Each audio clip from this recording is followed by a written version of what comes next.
Washington. The abrupt end of a groundbreaking social media journalism project tracking Marines in Afghanistan is sparking debate over what's fair game while covering combat. Our Alicia Dean is here to explain what's happened.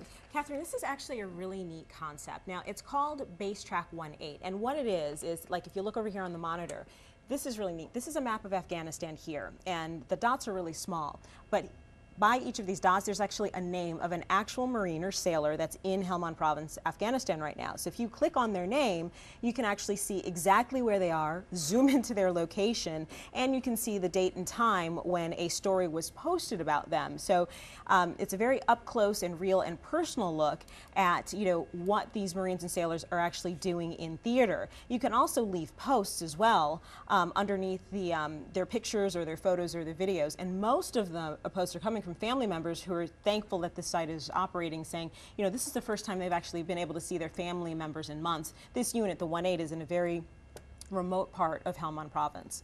So, as you can kind of see here, it kind of gives you a name and the patrol base and what was going on at the moment of the photograph was taken. So what happened to it? So here's the deal. The folks who started Basetrack said that they were abruptly disinvited from their embed recently.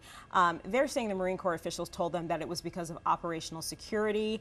The Marine Corps is denying that claim. They're saying that isn't the reason for canceling the embed. But the commander who was in charge of this particular project does say, though, that there were some higher up leaders who were getting a little bit nervous about the information that was shared on some other social media sites, because they could edit what was on this site, but they couldn't edit what was being posted on Facebook and Twitter.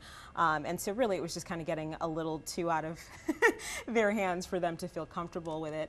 Recently I asked Major General Richard Mills, the NATO regional commander in Helmand Province, to kind of weigh in on the pros and cons of social media in combat.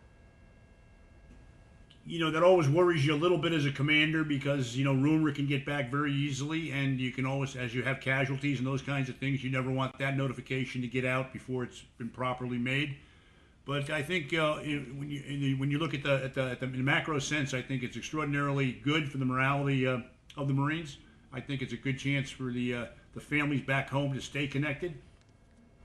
Now, what's interesting, Major General Mills went on to say about 95% of troops, particularly in Helmand, are connected, which is amazing, because in some places they don't have running water, but they've got the internet. Yeah, so that is amazing. All right, Alicia, thank you so much. Thank you. It's interesting. We'll see what happens next, Thank right? you. Susan?